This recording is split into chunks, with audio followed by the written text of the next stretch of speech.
తిరుమలకి సంబంధించినటువంటి ఉదంతం కొత్త మలుపు తిరిగింది. ఏదైతే క్యూ లైన్‌లో ఉన్నటువంటిది అంటే మొన్నేమో ఆ క్యూ లైన్‌లో వైసీపీ కార్యకర్త నినాదాలు చేసింది.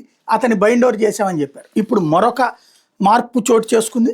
ఏంటయ్యా అంటే అక్కడ జరిగినటువంటి ఇన్సిడెంట్‌కి స్థానికంగా ఉన్నటువంటి ఒక ఉద్యోగి కారణమని తేలిందట. తిరుమల శ్రీవారి దర్శనం క్యూ లైన్‌లో 2 రోజుల క్రితం కాకినాడకు చెందిన వైకాపా నాయకుడు బిహెచ్ఆర్ఓ తిరుమల తిరుపతి దేవస్థానం చైర్మన్ అధికారికి వ్యతిరేకంగా నిరసన తెలిపితే దాన్ని వీడియో రికార్డు చేసి సోషల్ మీడియాలో ప్రచారం చేసింది. తిరుమల తిరుపతి దేవస్థానం ఉద్యోగిని తేలింది. ఆరోగ్య విభాగంలో పనిచేస్తున్న ఉద్యోగి అచ్చారావు నిరసనను ప్రోత్సహించడంతో పాటు వీడియో తీసి వైకాపాకి చెందిన సోషల్ మీడియాలో ప్రచారం చేయించినట్టు విజిలెన్స్ విభాగం గుర్తించింది. ప్రస్తుతం అతను అదుపులో తీసుకుని విచారిస్తున్నట్టు తెలిసింది. ఇటీవల వైకాపా నేత భూమన్ కరుణాకర్ తిరుమల తిరుపతి దేవస్థానం తమ వాళ్ళు 2000 మంది పనిచేస్తున్నారంటూ టీటీడీ పరిపాలనా వ్యవస్థ విశ్వసనీయతను ప్రఖ్యాతకం చేసేలా వ్యాఖ్యలు చేశారు. అంతలో టీటీడీ ఉద్యోగి ఇలాంటి అనైతిక చర్యలకు పాల్పడినట్టు గుర్తించారు అన్నటువంటి వార్తని ఈనాడు హైలైట్ చేసింది.